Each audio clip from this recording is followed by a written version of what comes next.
Жогорку кеңештин кароосуна макулдук алуу үчүн башкы прокурор депутат Адахан Кимсанбаевич Мадумаровду кылмыш жаза жоопкерчилигине тартууга макулдук алуу жөнүндө сунуш киргизди. Регламентке ылайык башкы прокурордун сунушун мен күн тартибине коюп, аталган маселе боюнча атайын комиссияны түзүү үчүн 48 сааттын ичинде деп белгиленген.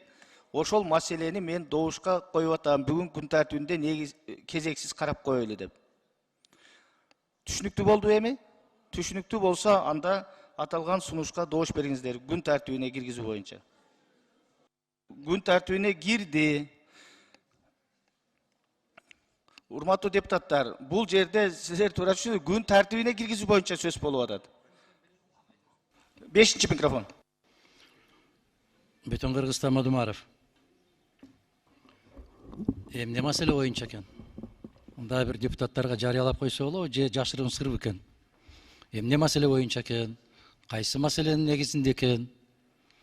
Мына мага дагы азыр чагылгандай болуп, жаңылык болуп атат. Мындай бир айтып койсоңор, эмне маселе? Эмне?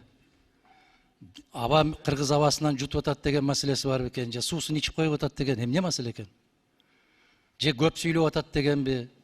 Силер сыяктуу мен да залда отурганда бүгүн уктум, мындай дейт да, 36-чы беренеде деп айтып атабы. Адамдын атайлап кылмыш жасаганга каражаттарды же куралдарды издөөсү дейт. Жыйыл аякташуусу, атаң көрүү. Ушул өлкөдө 30 жыл деп айткандан бери ушун менден артык конституцияны бузбагыла, конституциянын алкагында жашагыла деп кыйкырган менчелик киши болбосо керек. Конституциялык сот дагы менчелик ошо конституцияга чакырбаса керек. Мындай, бул беренелерди мындай эле коелу. Анан 278 деп айтты дейт, массалык башаламандыктар дейт. Атам аман эле болсун. Мындайча айтканда, баарына жараткан бар, жараткандын алдында эч ким жоопкерчиликтен кутула албайт. Мен сурабадымбы, жана эмне деген доомат коюп атат? Абаны көп жутуп коюп атамбы? Же суу көп ичип атамбы? Же Бишкектин көчөлөрүндө көбүрөөк жөө басып коюп атамбы? Эмне деген дооматы бар? Деген дооматка мына ушуларды келтиришти. Бийликти күч менен басып алуу деп мен канча жолу айтам ана. Эшигиңди ачып койсо дагы сүйлөсөң да кирбейт. Өзгөрү айтып атпайбы? Мадумаровго канча сунуш кылдык, такыр болбой атат деп. Анан кантип анан бийликти күч менен басып алуу? Чакырса барбаган жерге мен күч колдонуп барам. Бийликтен аша чабуу деп 338, менде кайсы бийлик бар экенин силер айтып берсеңер, мен ошону менен колдонойм. Жана саясий деп айтканга болобу дегениңизге, бул 100%дан 100 эсе көбүрөөк саясий. Бул жерде тек гана саясат. Саясат дагы бир жолу саясат. Ошо. Экинчи суроомду озотулай. Буга чейин ушул 1 жылдай болуп калды. Анда дагы башкы прокуратура ушундай эле аракет көрүп, анда жоопкерчилик депутаттары уруксаат берген эмес. Андан бери убакыт өттү, көп нерсе алмашты. Бул жолкусунда кандай сценарий менен кетиши мүмкүн? Билбейм, алардын оюнда эмне бар экенин билбейсиң. Кандай даярдыктарды көрүштү, канчалык сыр сактай алышты, канчалык кишилер менен сүйлөшө алышты, макулдаша алышты. Бирок сиз туура айттыңыз, убакыт өттү, убакыт өтөөрү менен биздин жогорку кеңештин депутаттарынын дагы саясий дагы мындай бир кесиптик дагы былтыркыга салыштырмалуу быйыл башка, быйыл бир топ жогору. Ошондуктан кандай чечим кабыл болот, аны айтыш кыйын. А вот вы сказали, что Кактус медиа были поступали ли какие-то, возможно, предложения неформальные вам, чтобы вы... От кого? Со стороны властей, чтобы вы много не говорили, не критиковали? Может быть, что-то такое... Вы знаете, они очень завуалированы же. У нас есть некоторые представители, которые говорят практически на каждом заседании комитета, вы же это слышите же. Это от кого? Чей голос? Дальше. Какие ваши дальнейшие действия? Что вы будете делать? Как будете защищаться? Или просто оставите на самом деле? Как и в прошлый раз. Пусть делают, что хотят.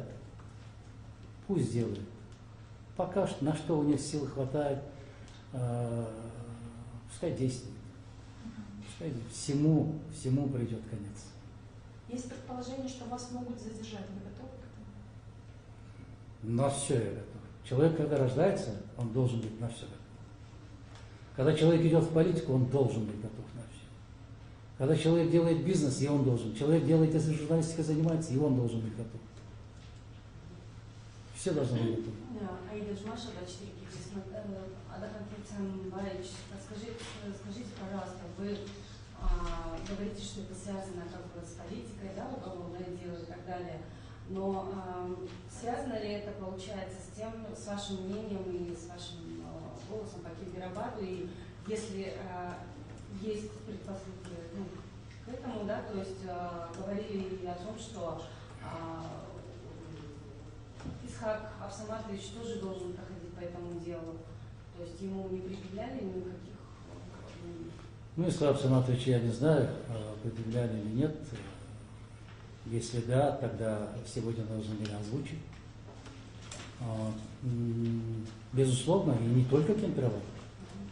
Здесь и казино, здесь и легализация капиталов, здесь и некоторые межгосударственные соглашения, здесь и другие вопросы есть. Так что моя личная позиция категорически не совпадает с нынешней властью, что само по себе достаточно страшно для них.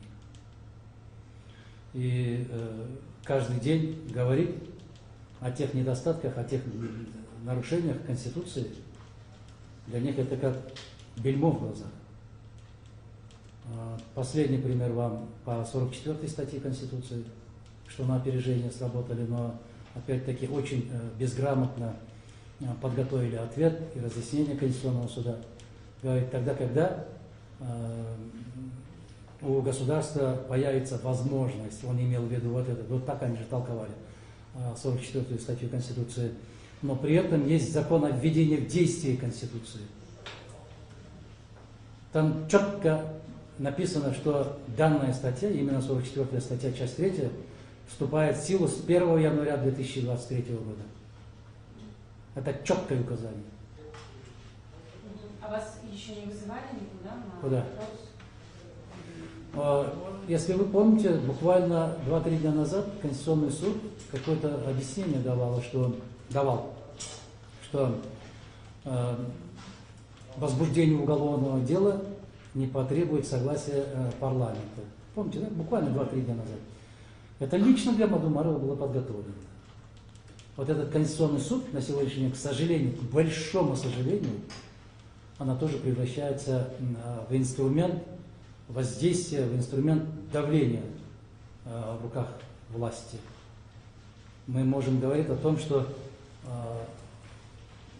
Конституционный суд, как самостоятельный орган, а судебная система вообще в целом, к сожалению, оказывается под жестким контролем сегодняшней власти.